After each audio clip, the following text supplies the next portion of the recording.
Okie doke, so we're getting ready to fit the oil pump assembly into the timing case.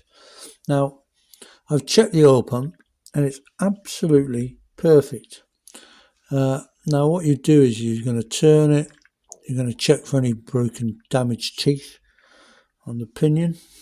Going to look inside, see if there's any damaged teeth or any foreign bodies or anything that are visible in the pump. But the main thing is you're going to pull the pinion and get any play, because what happens is the ends of these gears they can wear on the end plate. So what you do is you remove this pinion, and then the pump is screwed together here. Take that off, then you can take the gears out. You can rub down this top plate in particular, get it flat, to remove any end float, which is what you don't want on this shaft, because these gears they can wear, and they can also possibly wear that bottom one, I'm not sure so much, but you can just rub them down, get them flat to remove any end float, because if there is end float then the oil will go, it won't be pumped, it sort of just it just kind of not bypasses the veins, but the veins can't build up the pressure because the the oil can squeeze past. But there's absolutely no play at all in this pump at all. It's just very, very good. So I'm not going to even bother taking it apart because it's a bit of a faff from one thing or another. It's absolutely fine as it is. So I'm just going to put it straight back on, which is very good. Then we've got the gasket. The gasket only goes on one way. Right, so the gasket only goes on one way, which is that way. So there's a long hole on the left, which corresponds with that kind of long hole.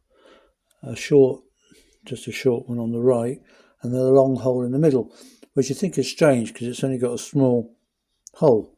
But when you look at the oil pump, you'll see that middle hole is in fact elongated, because the hole in the pump is at the top and the hole in the casing is at the bottom. Right, so that's why that's elongated in the middle. But that's the way around that goes. Then we've got the two. Can't think of the word. I'll say bolts, but it's obviously the wrong word. That will go in, that will hold the pump on. Spigots and the nuts. There are no washers now. I think on all Commandos there are no washers, but do check that. I think that might be different for the Mark IIIs. I really can't remember.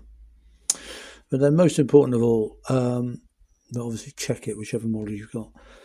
Most important of all is this little oil seal, which goes there around the top of the outlet for the pump.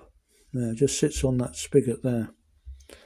Now, without that, what happens is the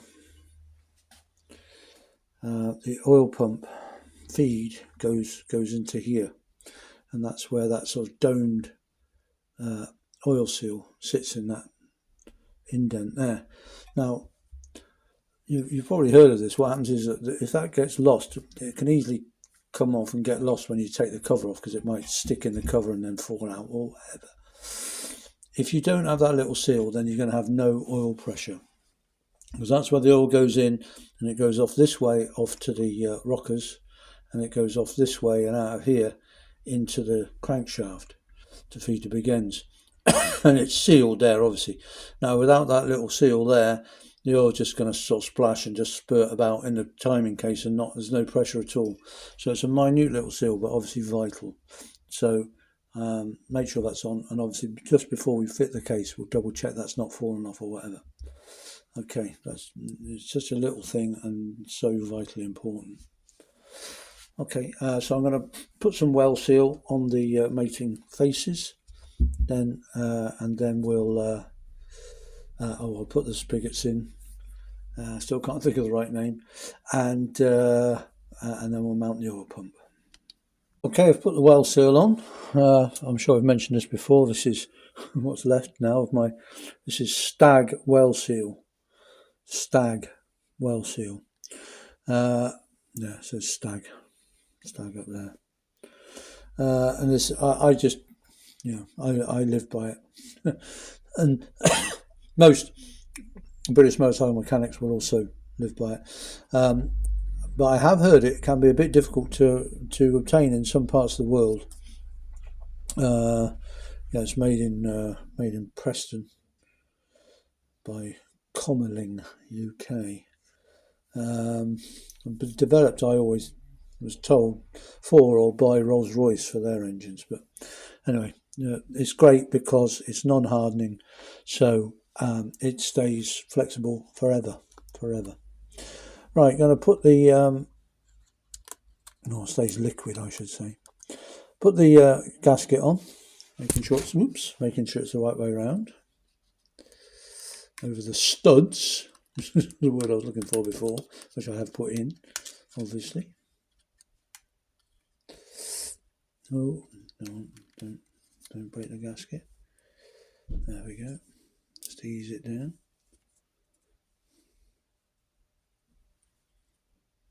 There. Doubly, triple check that we have actually got the gasket the right way around, because obviously if it's the wrong way around, then it's going to block some of these oil holes, and then major problems, as in no oil pressure. Got the oil pump, which has got well seal on as well, and then hopefully I'm going to slide this on, and it should mate with the oil pump left-hand oil pump drive that we put on earlier. There we go. Should mesh with that. Check that it rocks. Yeah. And so we know that everything's okay. You should just have that tiny little bit of play. If it's like rock solid, everything's turning fine. If it's rock solid, then we know we've got a problem. And then put the mounting nuts on. Oh, actually, I'm going to use a little bit of Loctite because it's an oil pump. I'm a bit. I don't think these nuts will come undone, but I don't think there's any problem with putting a bit of Loctite on, just for security, peace of mind. These on. That's my better half coming home.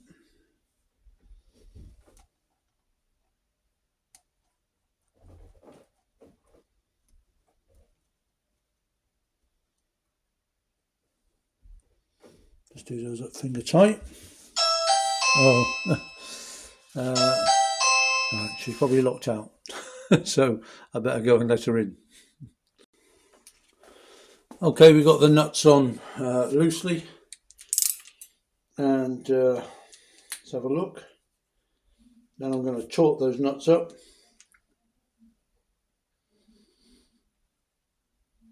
to 15 foot-pounds.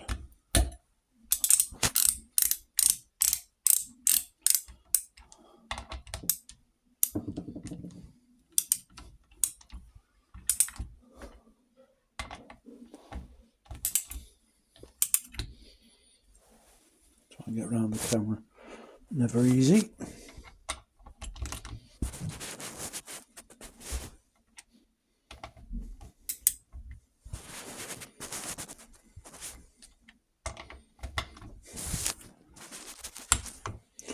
That one's on,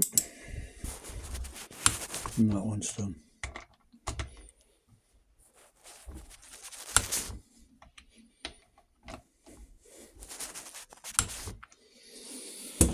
There we go.